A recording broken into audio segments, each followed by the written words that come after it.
মাত্র 2 দিন পর আসছে ঈদুল আজহা। আনন্দের সীমা নেই মানুষের মাঝে। আবহাওয়া কেমন থাকবে তাও দুশ্চিন্তার কারণ। আবহাওয়া অধিদপ্তর থেকে জানা গেছে আগামী 3 দিনের আবহাওয়ার পূর্বাভাস। তথ্য অনুযায়ী মৌসুমি বায়ু দেশের ওপর মোটামুটি সক্রিয় এবং উত্তর বঙ্গোপসাগরে মাঝারি অবস্থায় অবস্থান করায় এ সময়ে দেশের বিভিন্ন বিভাগে বৃষ্টি অথবা বজ্রসহ বৃষ্টি এবং ভারী থেকে ভারী বর্ষণের সম্ভাবনার কথা জানিয়েছে আবহাওয়া অফিস। শুক্রবার 14 জুন আবহাওয়া অফিসের দেওয়া পরবর্তী 72 ঘন্টার পূর্বাভাসে এ তথ্য জানানো হয়েছে। আগামী 17 জুন পবিত্র ঈদুল আজহা। এদিন সকাল 9টা পর্যন্ত আবহাওয়ার অবস্থা জানিয়েছে অধিদপ্তর। সংস্থাটি জানায় রবিবার 16 জুন সকাল 9টা থেকে সোমবার 17 জুন সকাল 9টা পর্যন্ত রংপুর, ময়মনসিংহ ও সিলেট বিভাগের অনেক জায়গায় এবং চট্টগ্রাম বিভাগের কিছু কিছু জায়গায় বৃষ্টি হতে পারে।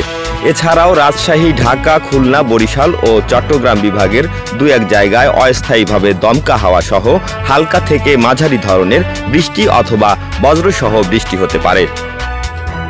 সেই সাথে রংপুর, ময়মনসিংহ ও সিলেট বিভাগের কোথাও কোথাও মাঝারি ধরনের ভারী থেকে ভারী বর্ষণ হতে পারে।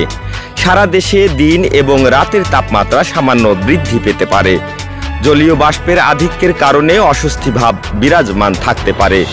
খুলনা বিভাগসহ রাজশাহী এবং পাবনা জেলাসমূহের ওপর দিয়ে মৃদু তাপপ্রবাহ বয়ে যাচ্ছে এবং তা কিছু কিছু জায়গা থেকে প্রশমিত হতে পারে।